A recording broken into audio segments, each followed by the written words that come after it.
പ്രതിപക്ഷത്തിനെതിരെ പ്രതിഷേധം ശക്തമാക്കാനാണ്. അല്ല, അതൊക്കെ ചെയ്ത് എനിക്കെതിരെ പ്രതിഷേധിച്ചു. എനിക്കൊരു വിഷയമില്ല. ഞാനാണല്ലോ ഭരിക്കുന്നത് കേരളം. ഞാനാണല്ലോ കേരളം ഭരിക്കുന്നത്. ഞാനാണല്ലോ ആരോഗ്യരംഗത്തെ ഈ സ്ഥിതിയിലാക്കിയത്. ഞാനാണല്ലോ കേരളത്തെ ഈ സ്ഥിതിയിലാക്കിയത്.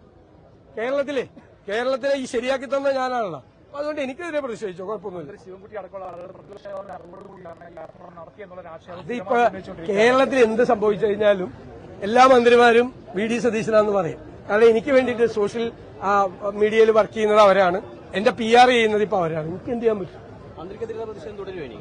അല്ല, അതൊക്കെ ഉറപ്പായിട്ട് തുടരും. അതൊന്നും വേറൊരു അക്രമത്തിന്റെ ലെവലിലേക്ക് ഒരിക്കലും പോകാൻ പാടില്ല എന്ന് കർശനമായ നിർദ്ദേശം കൊടുത്തിട്ടുണ്ട്. അങ്ങനെ ആരും ചെയ്യില്ല. കരിങ്കൊടി പ്രകടനമൊക്കെ ഇവിടെ നടത്തും. ഉമ്മൻചാണ്ടി മുഖ്യമന്ത്രിയായിരിക്കുമ്പോൾ ഇവിടെ നടത്തിയിട്ടുണ്ട്. എല്ലാവർക്കും എതിരെ നടത്തിയിട്ടുണ്ട്. അത് പ്രതിഷേധം. ആരോഗ്യമന്ത്രി കള്ളം പറയുന്നതുകൊണ്ടാണോ പ്രതിഷേധം? അല്ല, ഞങ്ങൾക്ക് പ്രാഥമികമായ അന്വേഷണത്തിൽ നിന്ന് ഞങ്ങൾക്ക് കിട്ടിയ വിവരം ഇതാണ്. നിങ്ങൾക്കും അത്രയുള്ള വിവരം. എല്ലാ വിഷ്വൽ മീഡിയയ്ക്കും ഇത്രയും വിവരമുള്ളൂ. അവരുടെ ഒരു ചിത്രങ്ങൾ പോലും ഇവരെ ആക്രമിക്കുന്നതില്ല. അല്ലല്ല, അന്വേഷിക്കട്ടെ. അത് അന്വേഷിക്കട്ടെ. ആദ്യഘട്ടത്തിൽ ഉള്ള വിവരം ഇതാണ്. ഒരു ആള് അങ്ങനെ 3-4 കേസുകാരും 35 പോലീസുകാരുള്ള അടുത്ത് ആരെ ആക്രമിക്കാനാണ്? അതൊക്കെ നോക്കട്ടെ, നമുക്ക് അന്വേഷിക്കട്ടെ.